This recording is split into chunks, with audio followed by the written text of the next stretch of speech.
It's me, Vera, here to remind you that this is an adult podcast. That means we're going to deal with tough topics. Take a break if you need it, and be kind to yourself, because we sure won't be.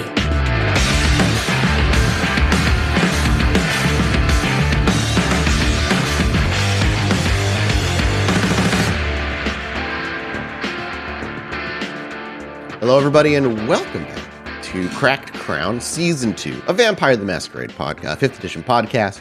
As always, I am your storyteller, Mike Martin, and today, joined by the other two players who were not there for episode 1, Josh and Bub. Howdy, boys. Hello. Hi.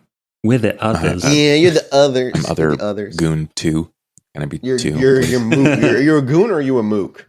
As decided by the storyteller. I don't know. It's tough, I don't know what I feel like goons are stupider than mooks. Okay. Mooks are easier to kill, for sure. Yeah, goons are big and hard to kill, but they're stupid. Mook thinks he's smarter than he is, but he's not. Welcome back. We're here for episode 2. Hopefully you listened to episode 1. These two have no idea what happened on episode 1 because they were off on their own boat. But yeah, as always, I am your storyteller, Mike Martin, and today I am joined by the two that weren't on the boat, Bub and Josh. Howdy, boys. Hi. Howdy.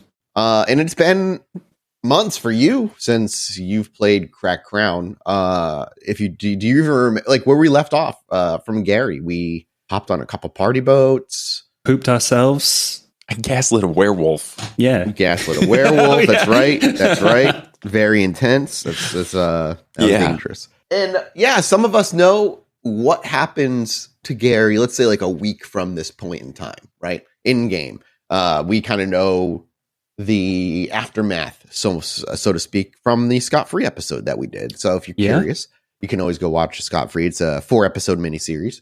But if you're worried about what happened that night of, well, don't worry. That's what this episode is all about. So without further ado, gentlemen, I say we just jump in. Is there anything I should mention or cover that I'm not doing? Obviously, check us out, support us, Pod by Night on Patreon, Pod by Night on Twitch, Pod by Night on Twitter, Pod by Night pretty much everywhere. And if you want to support us and you don't have the money to do so, obviously watching us and leaving us a review is a great way to do that. And you can join our community in Discord, which is totally free, which we'll have links for in the description of the episode. Other than that, without further ado, let's just jump on in, boys. Let's go ahead and set the scene, rein things in, and see what the two of you have been up to. Similarly to last week, the sounds that greet our ears as we fade into a familiar yet distressing world is that of light but lively chatter echoing through a large room that is mostly dominated by the chimes and notes of slot machines. The center of this boat is essentially one giant room.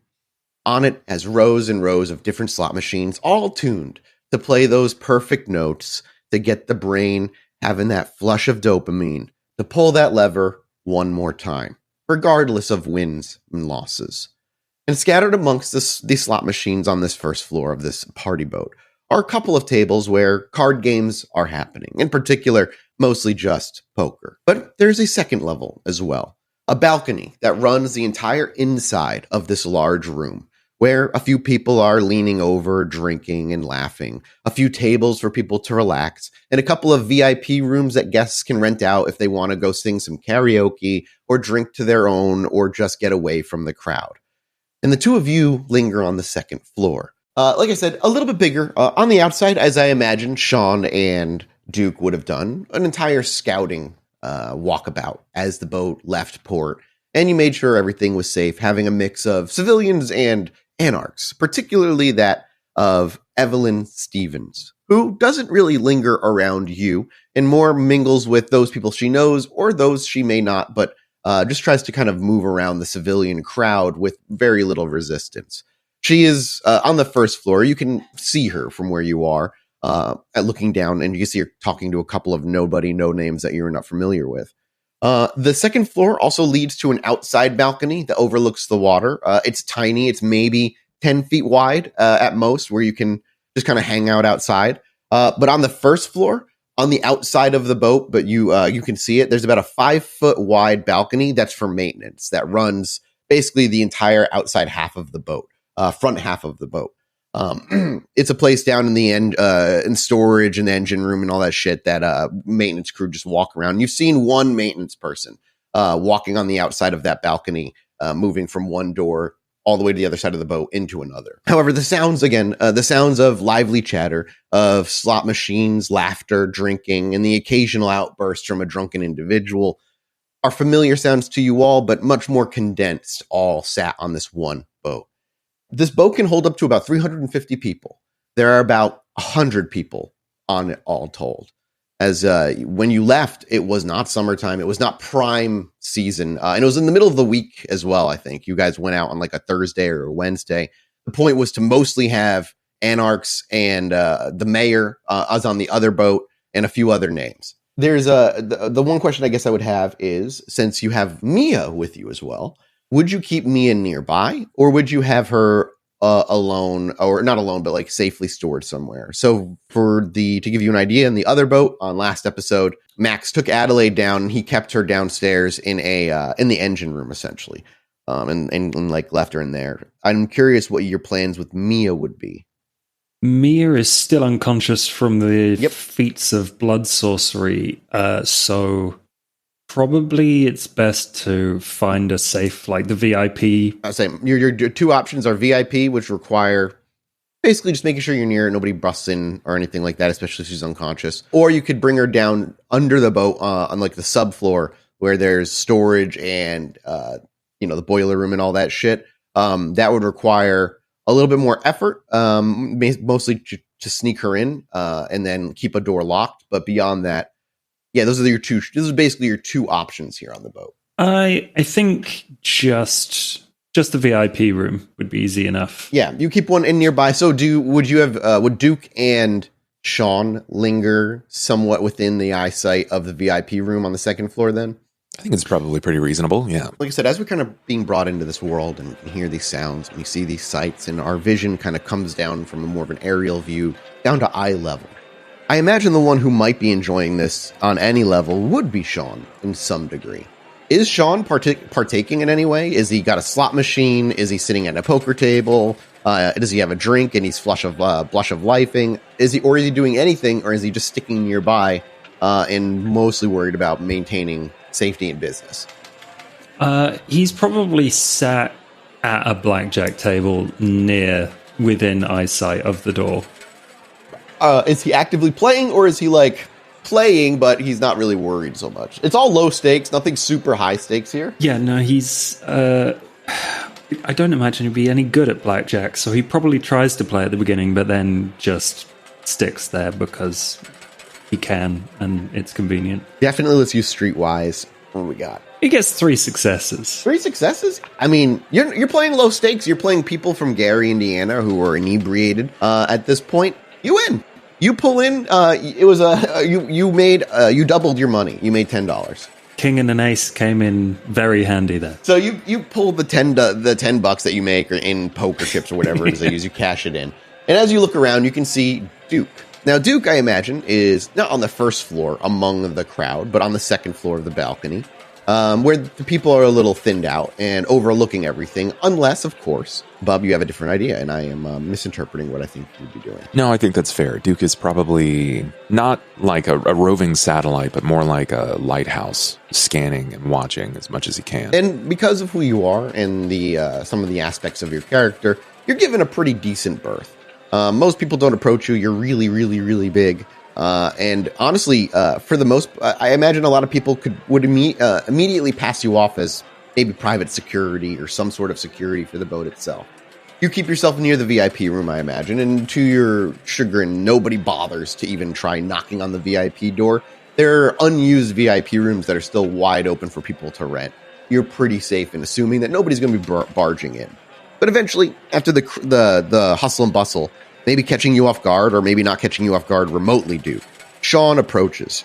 And Sean, keeping things relatively light and whatnot, as you walk up to Duke, was there something that Sean was looking to speak to Duke about? Yeah. So at this point, he's noticed that Duke's doing his Duke thing. And so he probably brings you a margarita with a sparkler in it, one for each of us, and hands it to you. What's this? Fun. You know I'm not going to enjoy this, Sean. I will. Take it. Duke will. Okay. This is going to be awkward. I'm just going to say it. Both you and Vera have done interesting things recently, and I wanted to check if you're right. Because right now we're in a very big lake, hiding from very big wolves that are supposedly tearing Gary a new one as we speak. I'm not sure what you mean. We're living, are we not? But let me be more specific. My girlfriend is in there because you pushed her to break some magic fucking chains on a suicide mission that got us all in trouble. That doesn't sound very Duke to me. Well, I suppose it's interesting that you ask. I realize of sorts that we are all out of character, to some degree. I think you can even notice as such. Imagine that you've realized that Vera worked very hard where she was to establish herself, establish her dance hall, and make more of what she was. And then she burned it all down. She watched it fall, Sean. And I realized that with that, I should probably not grow too comfortable. I'm starting to see some interesting behavior from Vera. Yeah, me too. She's doing the same thing here in Gary. It's concerning, and I believe that things are becoming more of a high-stakes situation. My apologies to Mia. I wasn't attempting to harm her. I am aware that she was the only one that could do what she has done, and it's come at a great cost, one of which I'm sure I will pay. I don't know anything about Chicago. Is that going to play well? That depends entirely upon Kevin Jackson. I still have a bone to pick with him. Where do your concerns lie, though, Sean? Is it simply with Mia? I don't know. Don't fully know what's going on there yet. It's good. I don't know. And what about yourself? I've found parts of myself I didn't know I had. For the first time, I actually feel like I can do shit. I feel powerful, and I want to use it. I know where I need to be, but I still don't know what I am. Do any of us ever really figure out who we are, Sean? You thought you knew who you were, where we were. Those moments when you were whispering to the prince in our basement. Those times when you were hanging out with your drug-addled friends. Those were moments that pass us by. They were not defining of who we are. They were simple and frequent moments, but not who we are. We may be on the surface vampires. It's interesting terminology. Analogizes to something simply greater than that, but our actions mean so much more. And you, for the rest of the coterie, we can see you're clearly evolving. In some ways, it's good that you've come into your own, developed your own sense of survival, developed some powers. As ridiculous as that sounds. But it's important. It's necessary if you wish to protect things, including yourself. I would still be wary of Mia. She is more than she lets on. I believe she's a valuable asset. That's why I put my name on the line. In the face of Kadir and the prince. It's too wasteful, Sean. You don't like to waste things. You don't like to waste people. Especially when there's value. Much like yourself. You're still defining your own value. You're seeing so much of whom you are becoming. Which is why it's nebulous. It's gray. It's muddled. Sometimes we protect the things that we care about. And sometimes we label it as protecting assets. Because it's easier to explain to the world that I see Sean best as a tool, as opposed to someone that I potentially care about. That's cute. What I meant, I still can't pronounce it. The meat sea? Oh, the clan of the dragon. Yeah.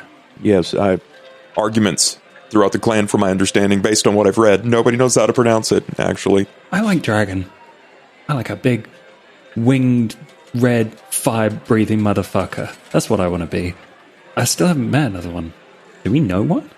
Not personally, no. None that I'm aware of. I know that my sire, Cesar, when he replaced me in prison, he made my replacement look very akin to myself. Unsettling. It's difficult to look at yourself in a mirror without there actually being a mirror. They're around, Sean. They're not just simple boogeymen. We all are. We'll find one. Nice. Before you can even get a thought, before there's a moment or a millisecond before you can even move on to whatever topic or thought you would have next, you're startled by a large, loud slap on your right ass cheek. As you turn around, a gentleman who's mostly balding, brown hair, somewhere in his 30s or 40s with a t-shirt that is a Budweiser t-shirt and jeans and sneakers, leans into you and almost seems to stumble before catching himself. And he pushes himself back up, and in his not empty hand, his left hand, he has a beer of some kind.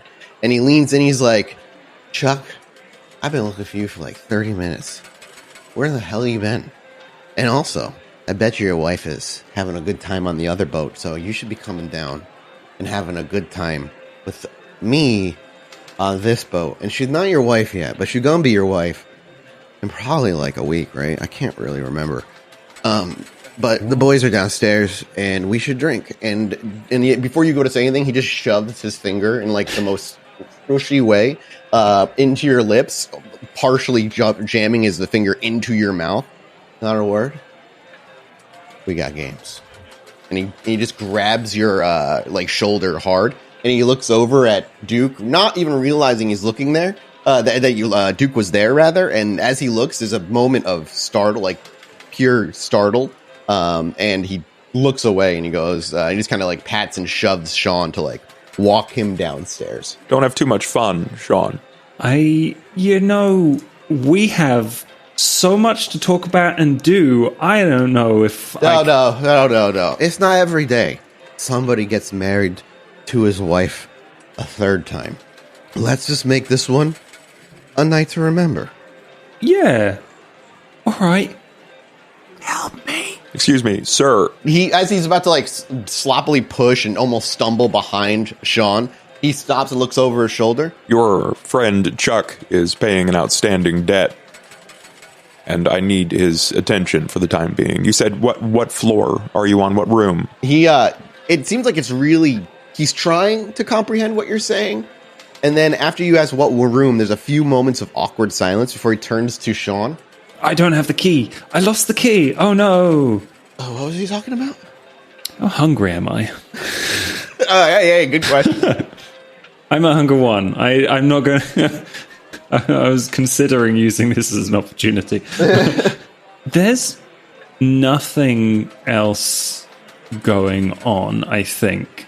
So No. I'm just going to point at my eyes and then point at Duke and then point at the door to Mia. As you do that, the guy leans in. He's like, okay.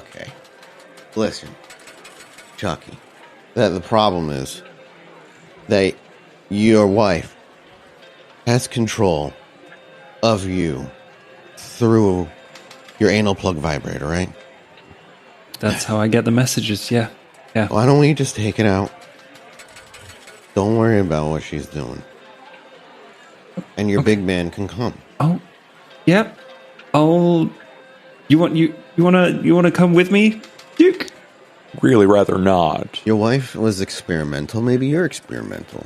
Did you know, and he looks up to Duke, that he wears a vibrating... I'm not supposed to know, but I found it in his drawer when I was going through his things. He wears a vibrating butt plug, and his wife presses the buttons. I don't know, right? And he like looks back to you awkwardly. I knew you were into weird things, Sean. Didn't know how weird. You haven't learned about the cage yet. Just want him to let go for tonight. Take off the collar, both metaphorically and physically. Mm-hmm. Let's go have a good time. Let's go have a good time. That's my boy. And he goes and like slaps your cheek a couple times, and then he goes to push you to walk you down the stairs to the first floor. Unless you do something to stop him. Let's fucking go. Let's go. Fantastic. Do you blush of life and do you drink? Yes. Rouse check me. Hunger one. Fantastic. Duke, do you just watch? Do you do nothing to stop him, I'm imagining? Sean's a big boy. I know that he Yeah, can of handle course. himself in the face of a handful of drunks. In fact, I think he might have a good time, and it may assist him in leaning away from the current anxieties or issues that are prevailing. So, Blush of Life lasts about 6 hours, I think. It might be 8. Regardless, you'll be able to imbibe alcohol. You'll be able to taste the alcohol and feel the effects of the alcohol, even if it's only until Blush of Life ends. Does Sean...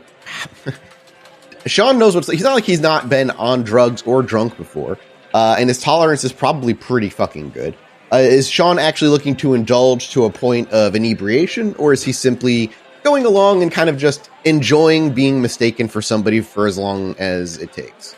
Yeah, I think the main entertainment of the evening is this drunk dude. So he's not... He's drinking, but he's not gonna get drunk. You learn a lot about Chuck as you pretend to be Chuck. His 2 divorces from the same woman who he's remarrying next week. The 3 children that they have together, to the first 2 being 2 years apart and the third one being 15 years later. And you also learn about his clearly boring 9-to-5 office job that he must know these people from. Of what company do you actually do you give a shit? Because they don't like just blurt out the company he works for and whatnot. No, don't care about the company, but I give it 110%. It goes on for about an hour before, at some point, a gentleman who looks nothing like you, who's maybe 6 inches taller, less hair than you, but much bigger beard than you, and weighs maybe 75 more pounds than you, strolls over, and the gentleman you've been speaking with the entire time, whose name you learned is Alan, he looks over past you for a moment, and it catches his eye, and it interrupts whatever conversation we're having. And as you look behind you, this guy walks over, and he looks at him, and he looks really confused. His eyes squint for a minute, the drunk guy, and he looks to you, and then back to him, back to you. Hey, man, you're not Chuck. What are you talking about? I'm getting married in a week. As Chuck strolls in, he goes, I'm Chuck, you fucking idiot. There's a brief moment where Sean could slip away without causing more problems. Or Sean could linger a moment too long, and things might happen. But there's that moment where Sean's been in a situation where he's like, if I leave right this moment, I will be fine. But... Oh, you know what? I'm gonna stay. Okay. And so he looks back, he's like, you really got us. I told you I was moving to a VIP room. And the other guy looks at you and is like, I told him about your butt plug. We have so much in common, Chuck. The butt plug. There's a brief moment, and you may make me a wits insight check. Is he going to punch me? Probably. Well, that's fine. I got 1 on the wits insight. You don't see it coming. You think he's about to like quip at you, and it does look like he's about to say something, and he wrestles with the thought, but that maybe lasts half a second before he brings a right hook to your jawline. You can roll me 1d10, because you will get the 1d10 reflexive defense. Nothing. So the man's wearing also a t-shirt, but nondescript, no like beer on it, and he's wearing also jeans and sneakers. And there's a moment where, again, there's that hesitation. And Duke, you're probably watching this occur. And Duke, we'll just assume you succeeded your wits insight. You could see it coming before he did. You see him clench his fist. You see his muscles in his arms tighten. And just after that happens, he just whips out with a right hook that Sean was not ready for, dealing 3 just superficial damage, but knocking your head to the side and maybe sending you half a step back just out of sheer surprise. But again, as it hits you, it actually aches a little more than you were expecting. And then you remember your body's working in a more mortal way at the moment. However, it's still dulled compared to what it would have been should you have been mortal. And as you lift your head back up and you kind of like click your jaw back into place, you're welcome to spend a rouse check and heal 2 of those 3 if you want, or you can just hold on to them. Your call. Oh, that's a good idea. Yeah, I'll rouse. You don't get any hungrier, and he can't hear it over the noise of the slot machines and the shocked, I wouldn't call it a scream, but guffaw out of the drunk man that you've been hanging out with. But you can feel your own bones kind of click back into place and your muscle loosen up a bit. And as you just like kind of rock your jaw back into place, what do you do? This man is, he's not going for another one. He clocked you once and he's hovering over you. And do you say anything before he gets a chance to, as you look up and greet eyes with him? And Duke, do you do anything when you see this? No, I do not. I'm going to compel him. I'm just going to be like, ow, sit down, Chuck. Compel. So he doesn't get a resistance check. He is a mortal. And as you say that, he plops down and onto his ass, but with his knees kind of brought up as to not take up too much space because he's kind of a bigger guy. Look, take it from someone who has never had his shit together. You are going to be fine. But marrying the same woman 3 times? I mean, really? Have a little self-respect. Like, I mean, clearly there's something going on there. You're going back to the same person. I'm not here to psychoanalyze you, but seems like you've been taking your lumps for a lot longer than I have. So maybe just have a drink, chill out, and your friend here knows how to have a good time. Listen to him.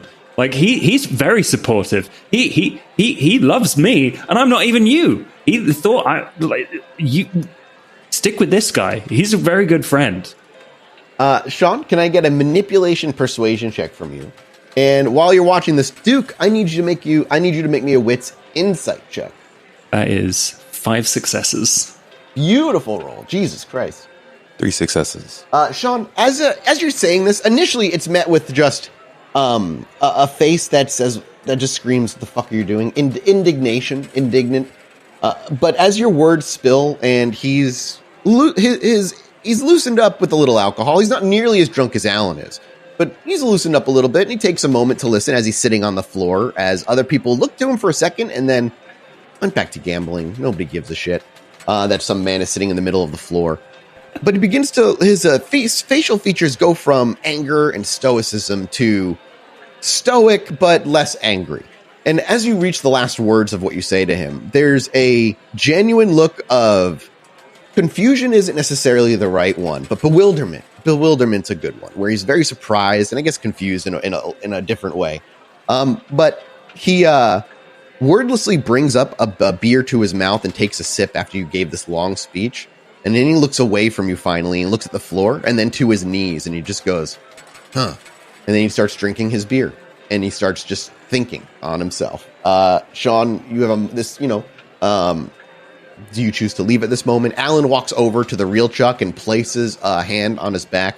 And he seems to try and take over where you left off, but not really knowing what you were saying before he's just like, and listen, you can take the butt plug out anytime.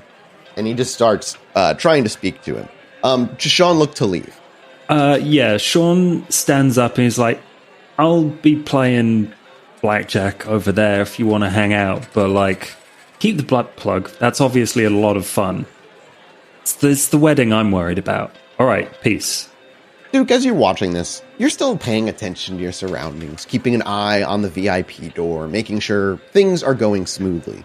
You lost sight of Evelyn Stevens at one point, and then you catch sight of her again, but she's not the main focus for you at the moment. And as Sean is getting up from getting punched, and he begins to talk, and you see the big guy just sit down. You know full well what he did there. There is a moment where an individual that whose details are difficult for you to catch as it's in your peripheral view you heard what sounded like the locked VIP door, the one that Mia is in. It sounded like the handle jiggled for a moment. And as you whip your head over, the door is still shut. And there's a few people around. It was your hearing that caught it. It sounded as though, and because as you look, again, like I said earlier, yours is there's a bunch of open VIP rooms. So there's only really one that's shut and where that jiggled door handle would have come from. Sure. Could have been someone just checking. Possibly. It would be the only time it's happened tonight, though. I'll go investigate immediately if that's the case. Wits investigation would be where you go. 5 successes. And Sean, you make your way back up the stairs. And can you make me a wits awareness, Sean? 3 is really good. It's nothing to catch what you're looking for in the moment. And Duke, as you make your way over, you kind of place your hand on the door handle. And for most people, they wouldn't be able to tell really the difference in temperature on the door handle, especially if only it was a brief moment where a warm hand may have touched it. But kindred are different. Your senses are heightened as per benefit of your own curse. But beyond that, your body is naturally colder than it normally would be. And as you reach your hand over, rolling 5 successes, there is a leftover gentle warmth that seems to dissipate almost immediately as your cold touch meets the door handle. And as you look to your right, there's not enough people in that direction where there's somebody is walking away. And as you look to your left, where The VIP door is at the corner, the L of the balcony up top, where it goes around the top area, if that makes sense. So you're kind of at the corner there. And as you look at to your left, you see a few people walking away. With 5 successes in wisdom investigation, you are able to narrow it down to just how long it's been since you heard the noise, seconds. There's 2 people that are within distance that, unless it was a kindred or somebody who went invisible, which is always possible, are within distance to have been one of the 2 people. Their backs are to you. One is a gentleman with very long hair that goes down to like the middle of his back, and the other is a woman with a really short pixie cut. They're not walking together. They are maybe like spaced a foot or 2 apart. One's just a little ahead of the other. And one is drinking a beer, and the other is seemingly on their cell phone. Okay. The woman is drinking the beer. The man is on his cell phone. And it's at this point that Sean, actually, you can hear him right coming up down the area behind you. Is the person on their cell phone, are they texting? It's hard to tell from where you're at. You have to actually approach them and like look, because their back is to you, so they're just like looking down. Can I stalk them? Dexterity stealth check versus their wits awareness. Wow, you critted. You messy critted. So you follow them for a little bit. They make their way down the rest of the side of the walking path.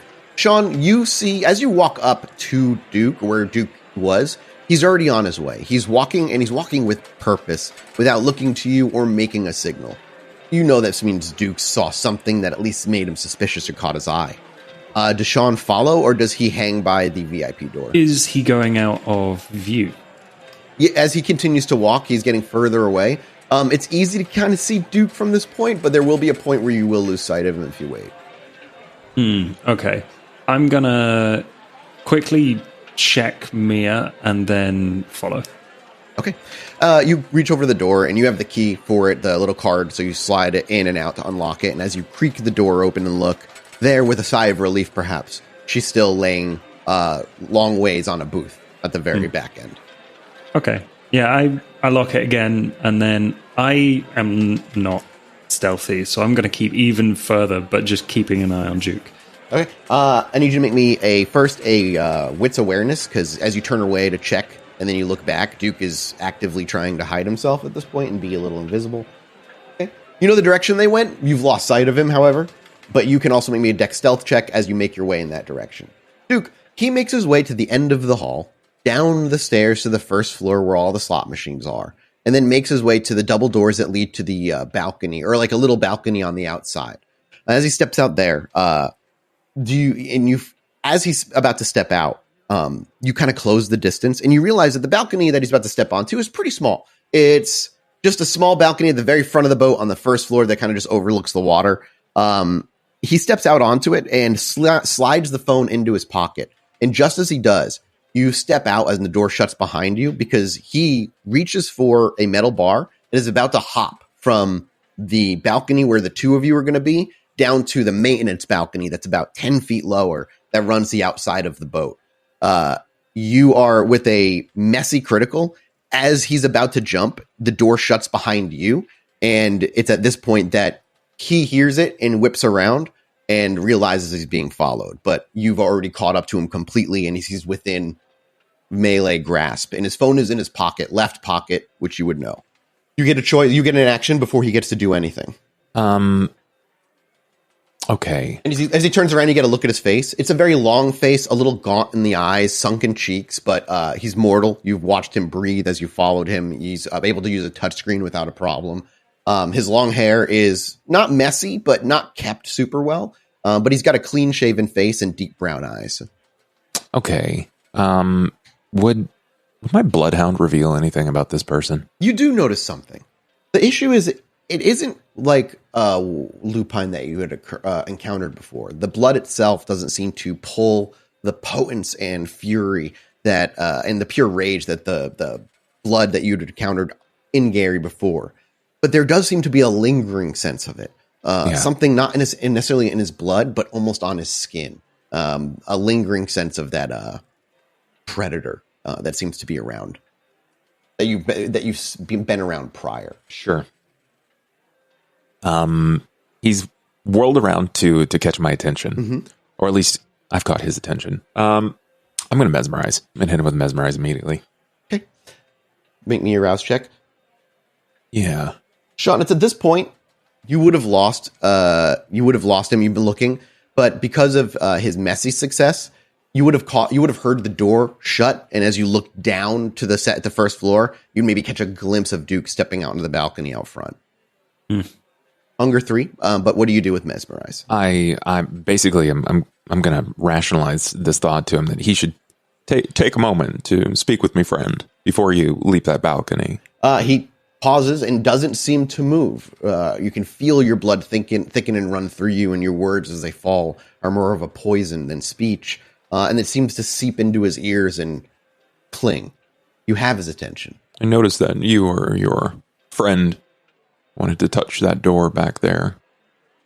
Why is that? What was that for? He simply says, check if the door was locked. And if that door wasn't locked, what would you have done? Another moment, another beat, and he said, turn the handle all the way. Would you have gone in that room? There's another moment of seeming processing. Yes. What were you hoping to find in that room? Another moment. Sean, are you looking to head downstairs, or do you...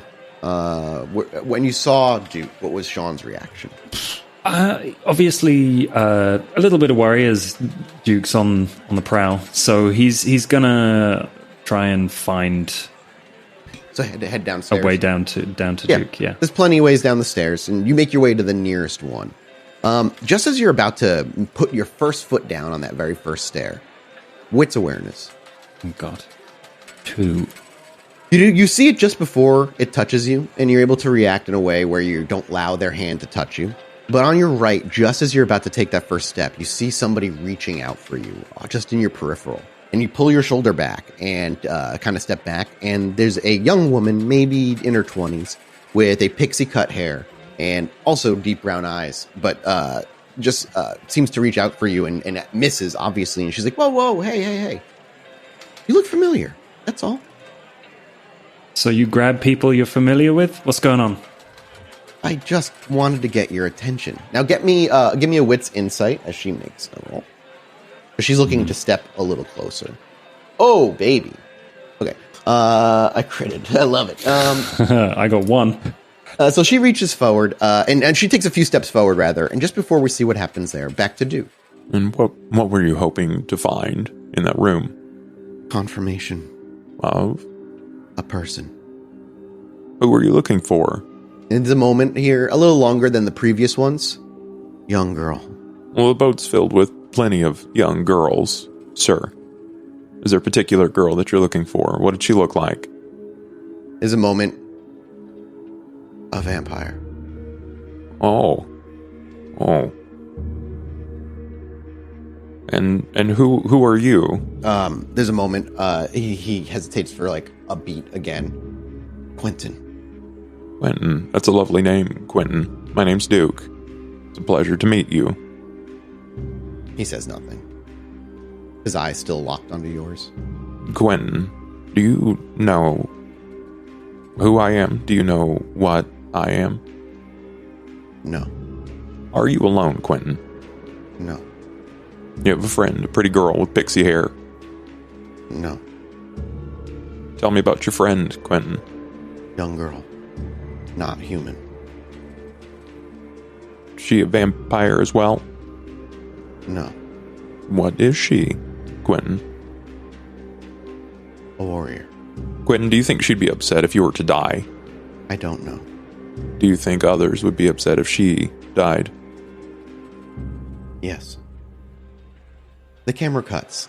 Sean, she steps within inches of you. And before you can say anything or move, you actually just hear her intense inhale. Not alcohol. Not drugs. Worse. I'm looking for people like you. What's your name? I'm gonna hit her. Okay, go ahead. Yeah, all right. Go ahead. What are you strength brawling? Yes, sir. I didn't expect Sean with her up in your face. You'd be like, puncher? And I'm going to rouse for an extra 2.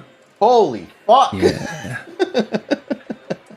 So that's 8. 1, 2, 3, 4, 5, 6, 7, 8 successes. Hunger 3. And you just like, what, punch her? You're just like fucking... Yeah, my main concern is her being further away from me than she is. So I'm just going to bash her in the nose. God, yeah, you hit her fucking hard.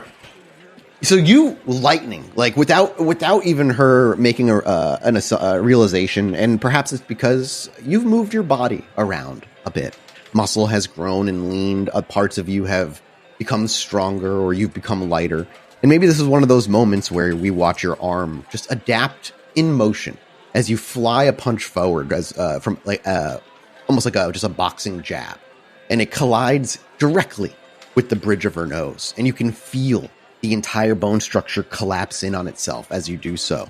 And as you bring your hand back, it trails with it drops of blood from just the gushing blood that starts to pour from her nose. And what maybe catches Sean off guard is almost any mortal, this would probably knock them out completely. She steps back, she reels and screams in pain, holding her nose, and then bringing her hand out with it covered in blood and looking down at her palm with a look of confusion at first, and then it gives way to anger. And anger gives way to something much worse. Fury. And as she brings her hand back, and you can see her eyes watering just by the nature of her nose being broken, you see a familiar sight. Because you've done something similar before, as has Duke, as has others. The bleeding, while gushing down to her lips and staining her shirt, while it's so terrible, it stops as the caved-in nose in front of you begins to restructure, as bones begin to crack. But they don't push toward a human nose. Instead, you also hear the small tearing of flesh around her eyes. You watch her jaw distend and jut forward as though a weird cryptid or monster coming to life before you. Her eyes go from that dark brown to an amber yellow, and you watch as her own legs tear and bones snap as she grows in front of you. There is an instant reaction from the crowd around you. Pure, horrifying screams, and they scatter for the closest doors. Duke, you hear screaming behind you. I will finish my mesmerize and compel with a few simple questions here. I ask Quentin, what is the password to your phone, Quentin? 1110. Give me your phone, Quentin. He reaches into his left pocket, pulls out a flip phone of nondescript look, and hands it. Now leap into the river, Quentin. Swim to shore. There he stands up and turns around, hoists himself up and over the railing, and then lands on the maintenance railing with a loud clang. You can hear the scaffolding reverberate, but it's also followed with a quick splash thereafter. And unless you're going to go peer over and look, I mean, you can't really see him, but you do hear a splash. You head back inside?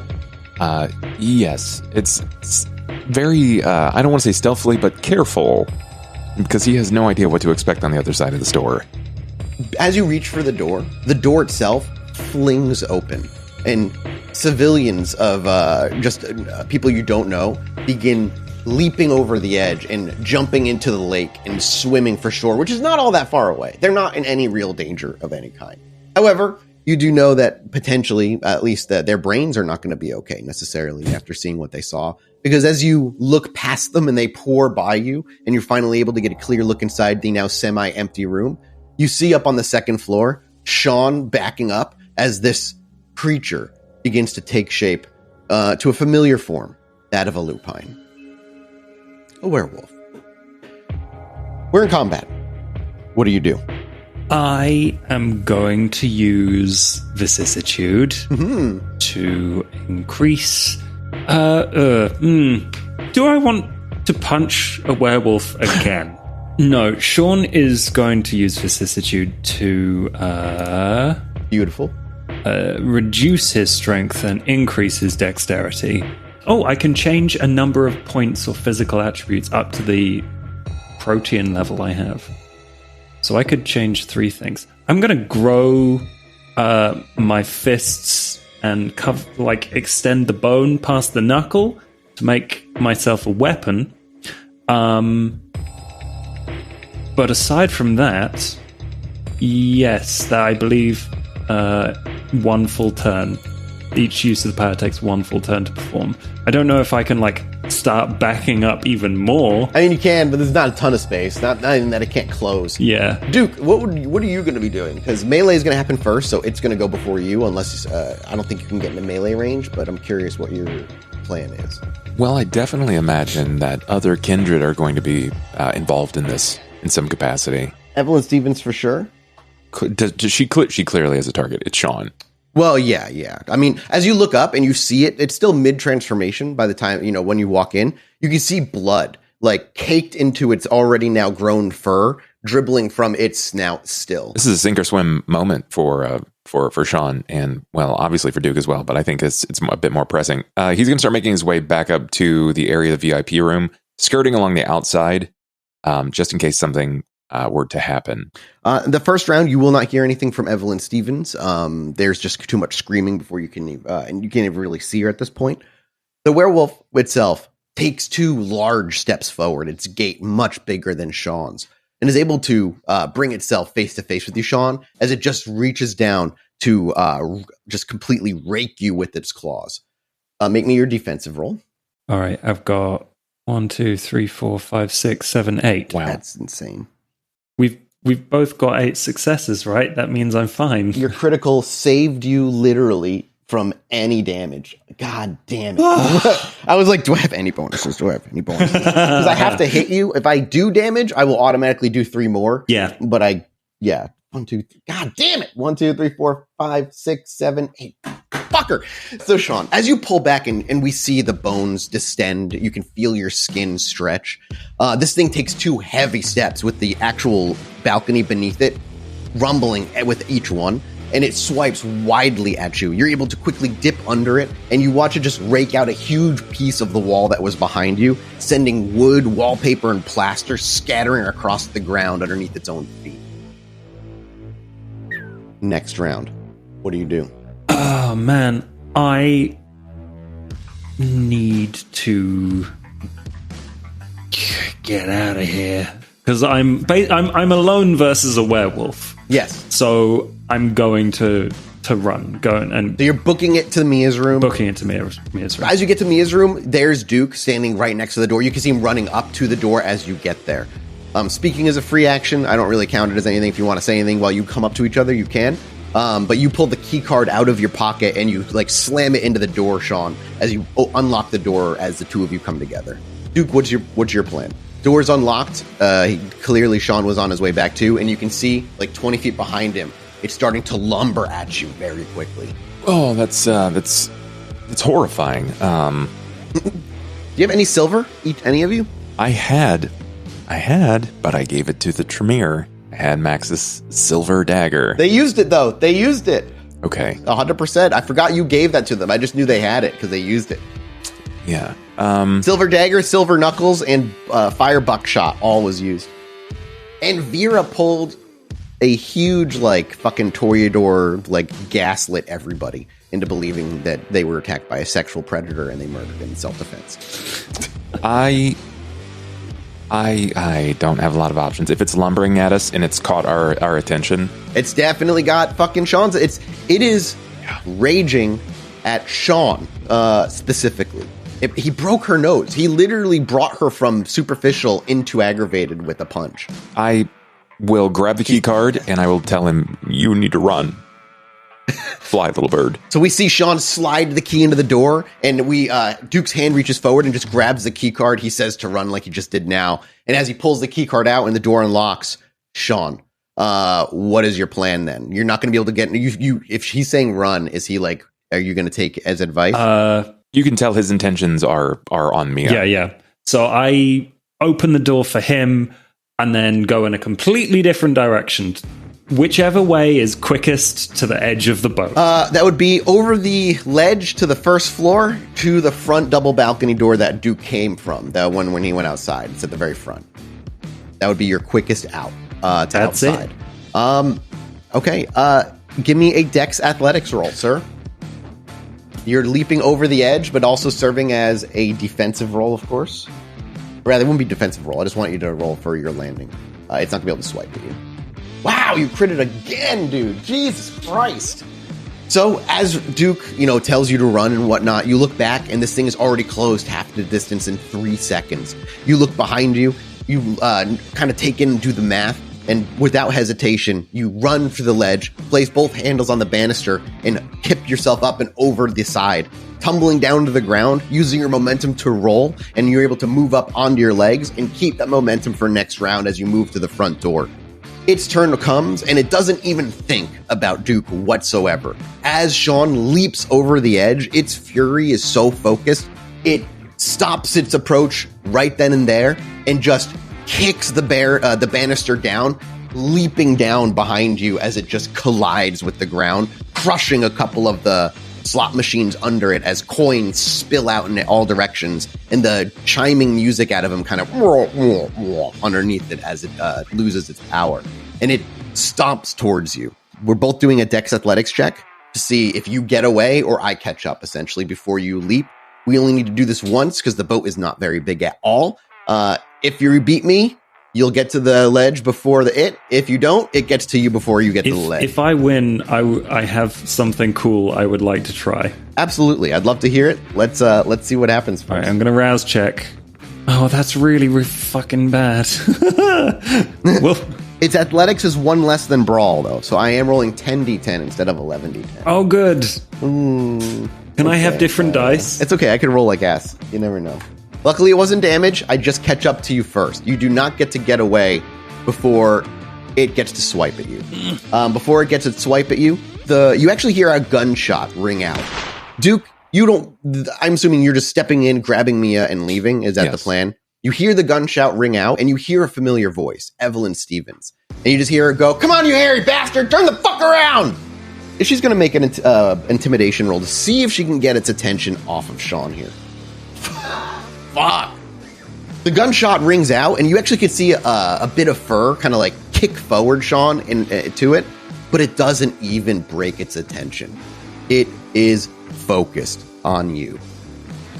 Duke, you run in, you scoop me up and pick her up. Are you leaping off the side of the boat, or what's the plan? It's calm and collected. I mean, it's swift movement for him, but he's kind of lumbering, so he's going to start making his way off the boat. Yeah. There's no sign of panic at all on Duke or anything. There are lifeboats, of course, on this thing. Whether there's any left after the people scattered or not, you're not sure. If not, is the plan just to go into the water and swim/walk on the lake floor until you reach shore? Easy enough. We'll say in this round you can get to the balcony on the outs, to the door to the balcony to the outside. Next round, you'll be able to get into the water. Okay. You hear Evelyn's voice, Sean, ring out. The gunshot echo through the now relatively quiet room as most people have jumped ship at this point. But it doesn't focus its attention anywhere else but you. Defensive roll. I'm going to shout back to Evelyn. Mm-hmm. This is a boat. There's rope. Get a big fucking rope.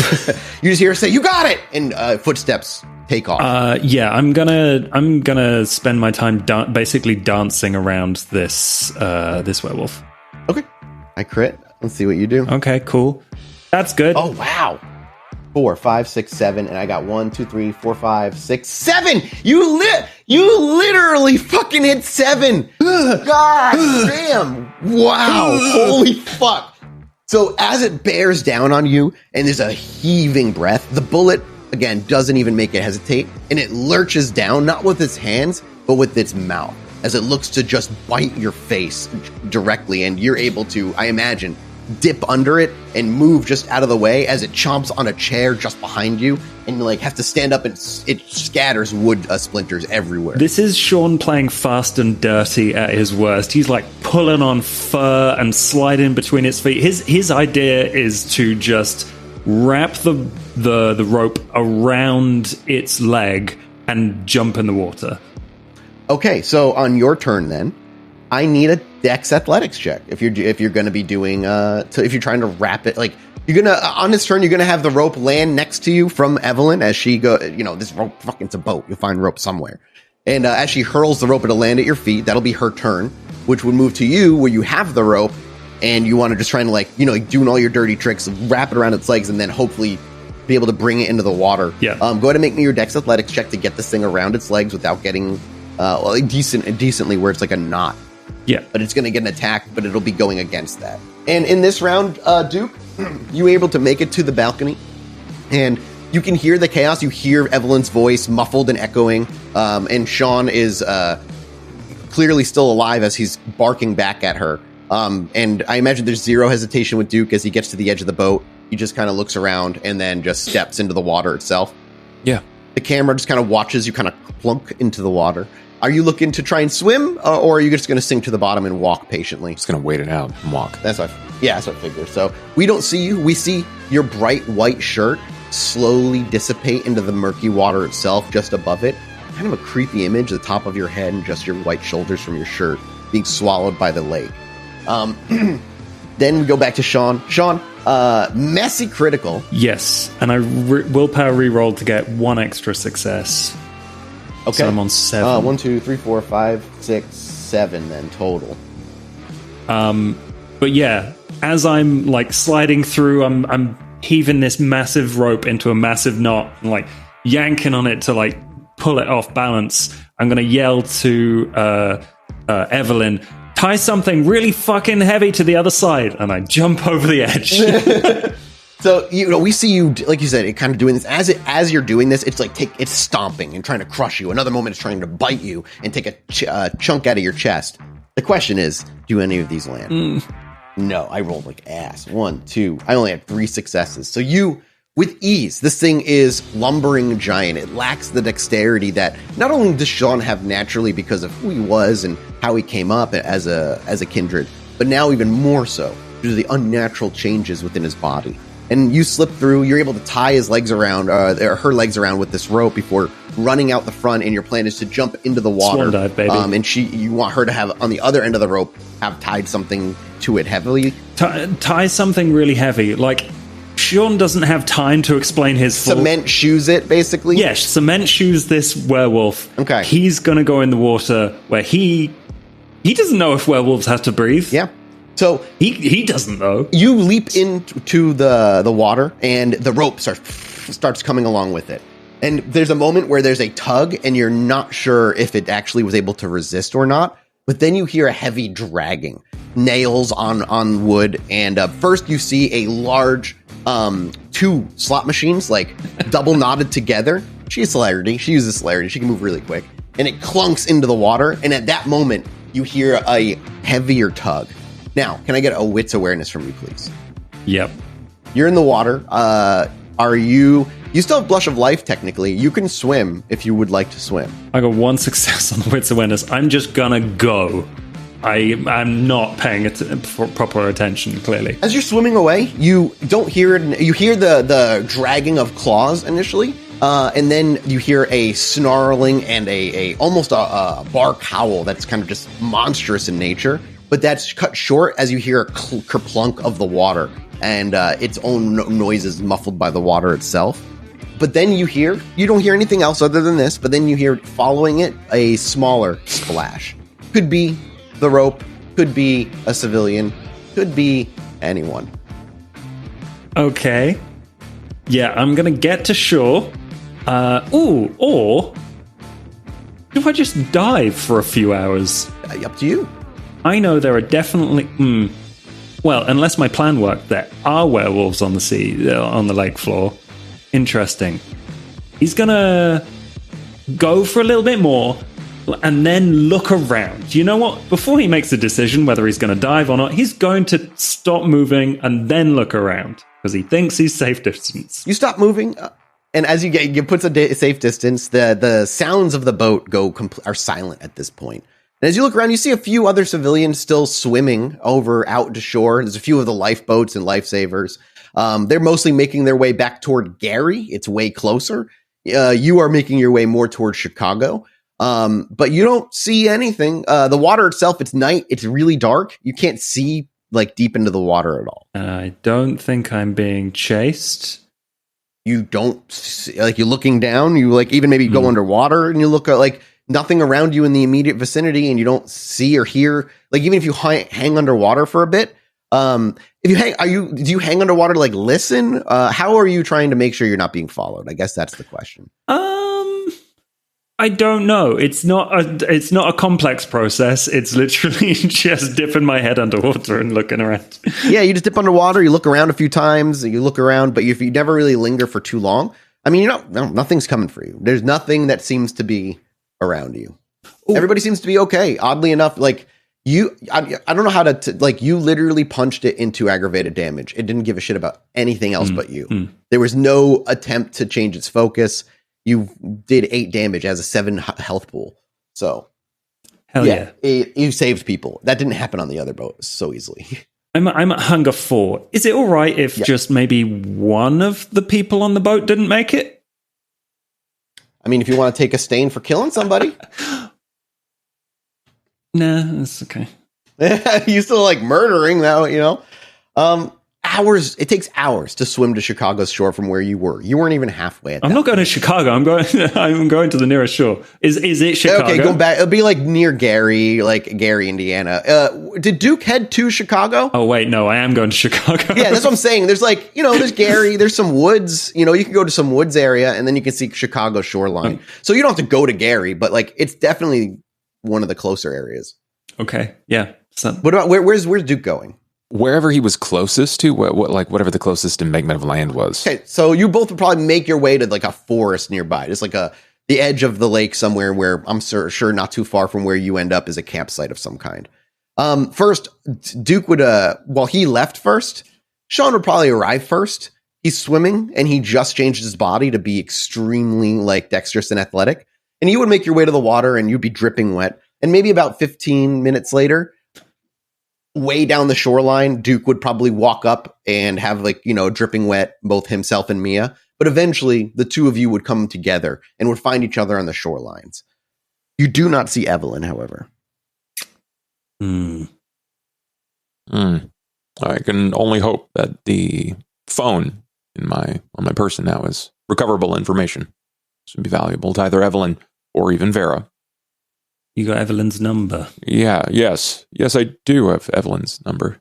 We had a teamwork thing going on there. I think she's got a thing for me now, so it's maybe we should check in. I agree.